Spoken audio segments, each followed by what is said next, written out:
Naam, assalamu alaikum warahmatullahi wabarakatuh. Amani ya Mwenyezi Mungu iwe pamoja nanyi.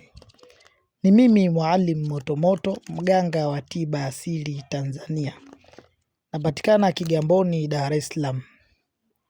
Leo nimekuja kwenu na tiba au dawa ya kuvuta wateja katika ofisi yako. Ikiwa wewe hupati wateja katika ofisi yako, leo nimekuja na dawa mzuri kwa uwezo wake Mwenyezi Mungu ya wewe kupata wateja katika ofisi yako.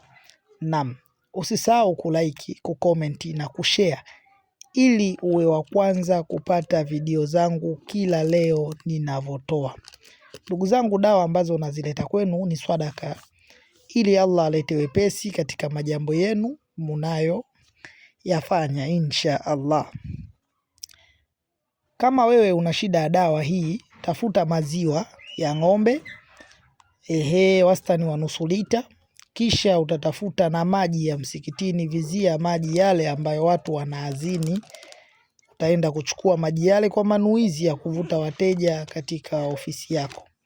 Utarudi nayo nyumbani, kisha utaandika kombe la surati Nasr, iza jaa nasrullahi wal fath, yote mzima kwa kutumia wino wa kiruhani.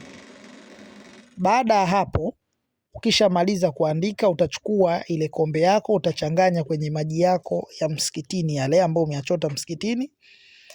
Kisha kombe ile ikishamungunyuka, utachukua maji yako, utachanganya na maziwa vizuri kabisa. Baada ya kuchanganyika maji hayo na maziwa hayo, utatumia maziwa haya kumwagia yale maji ambayo umechanganya na lile kombe pamoja na maziwa, utatumia kumwagia katika ofisi yako au kupigia deki katika ofisi yako.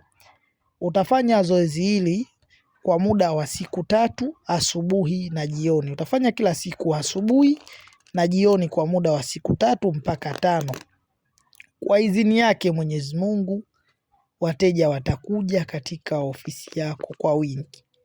Lakini vile vile kama unahitaji na we mwenyewe uwe na mvuto ama uwe na nuru fulani, unaweza kutumia dawa hii kwa kuoga vile vile asubuhi na jioni kwa muda wa siku 3 mpaka 5. Kwa idhini yake Mwenyezi Mungu utakuwa na mvuto mzuri sana.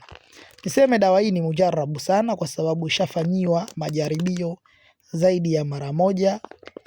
Na mimi dawa zote ambazo nazileta hapa ni dawa ambazo nimeshazitumia sana. Allah wafanyie wepesi katika mafanikio yenu.